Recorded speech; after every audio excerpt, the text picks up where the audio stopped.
Hello, I'm David Hughes. Welcome to Your Perfect Body, the podcast of the Esoteric Teaching community.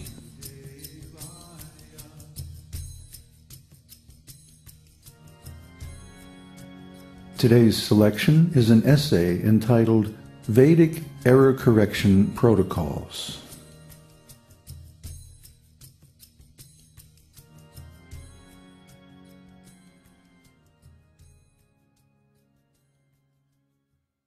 Spiritual teaching involves passing a communication or message from a higher source to a lower recipient.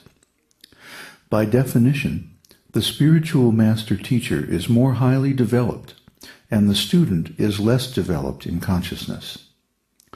To help the student progress, the teacher must communicate the message of the esoteric teaching to the student intact. Let's examine this process of communication. Communication involves taking an idea or concept in one person's mind, encoding it into some language or other system of representation, and writing it down or speaking it to another person. The recipient hears or reads the message, decodes the language, and, ideally, is left with an idea or concept identical to the intent of the speaker or originator of the message. Of course, we have all experienced that the process of communication rarely goes so smoothly. But any error in a message can render it useless or even dangerous. If a long mathematical formula or calculation has even one small error in the beginning, the result will be completely erroneous. Similarly, the Vedic spiritual process is precise and scientific. Any error in understanding the process or its application will deviate the result from the original intention. To attain the proper result, the teacher's communication of the message of the teaching must result in an exact duplicate in the student's mind. If the student begins working with a corrupted copy of the teaching, the result will be useless. This is how the process of realizing the esoteric teaching is supposed to work. The process of spiritual realization has 4 stages: duplication, understanding, contemplation, and realization. First, let's look at the process of duplication. After accepting the fact that the pursuit of the absolute truth is the purpose of human life, a sincere candidate approaches a master teacher, an authorized source of this teaching, and receives precise knowledge of the absolute truth. The student can also refer to the literature of the esoteric teaching to verify that the teacher is presenting it accurately, and to reinforce the information in his own mind. This is called duplication. Then, by a long process of practice, experimentation, observation, and inner debate, a student can verify and unify the dynamic elements of this transcendental knowledge, and figure out for himself why it is the way it is. The student must ask himself over and over again, how can it be that this teaching is correct? And work out the inner logic of the teaching for himself. This is called understanding. Next, the student admires the beauty of his personal copy of the absolute truth. When the disciple meditates on the essence of his perfected understanding, this is called contemplation. Prolonged contemplation of the absolute truth leads automatically to the 4th stage of actual enlightenment, or self-realization. Realization of the absolute truth is of 3 types, or in 3 distinct stages: Brahman, Paramatma, and Bhagavan.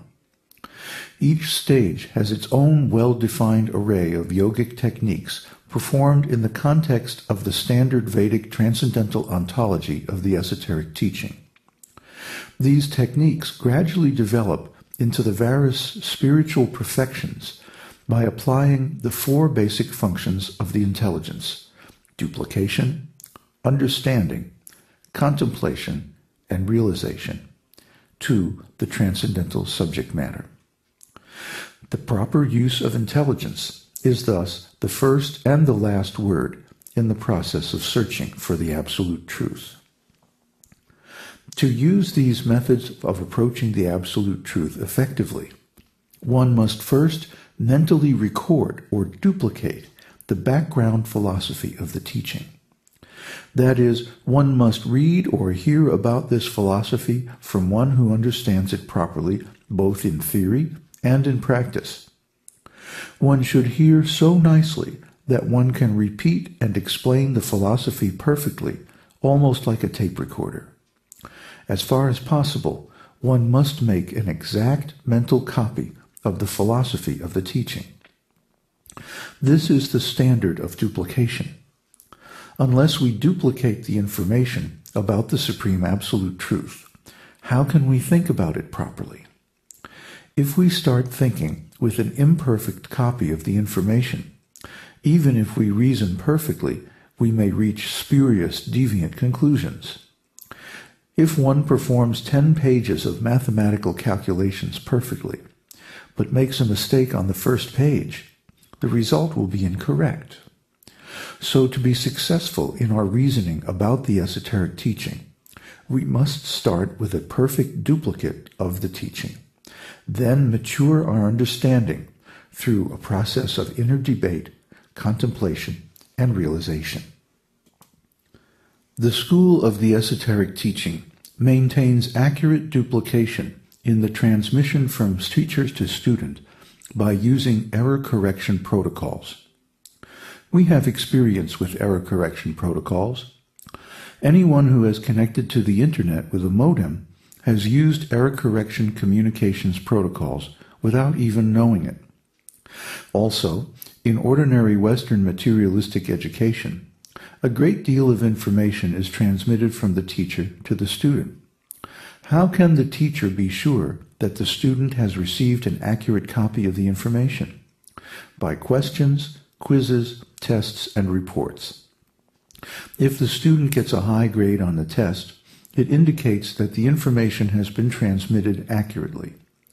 If the student fails the test or has trouble answering the teacher's questions in class, this indicates that a problem with duplication of the information needs to be resolved.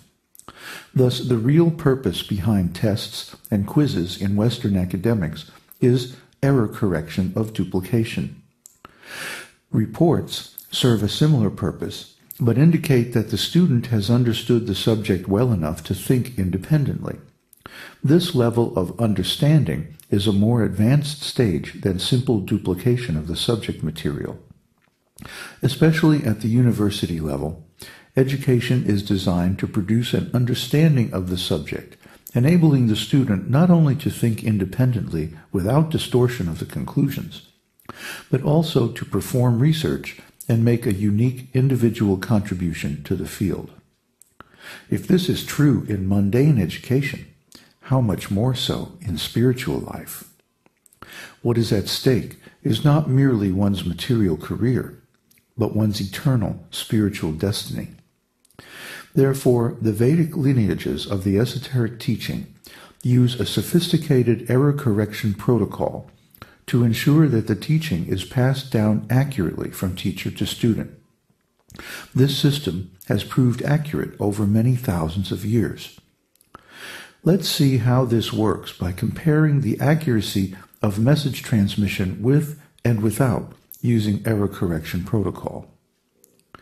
The game of telephone is a well-known party pastime wherein a short message is whispered around a circle. The joke of the game is that the final version of the message is nothing like the original. This is because no error correction protocol is used to certify each copy of the message as it is passed around the circle. Now imagine the same game, but each time the message is whispered to the next person in the circle, they must whisper it back until it is certain that their copy is correct. While this might make the game a lot less fun, it would certainly result in improved fidelity in the transmission of the message around the circle. This exercise demonstrates that an error correction protocol is required for accurate transmission and duplication, even of a short message. The esoteric teaching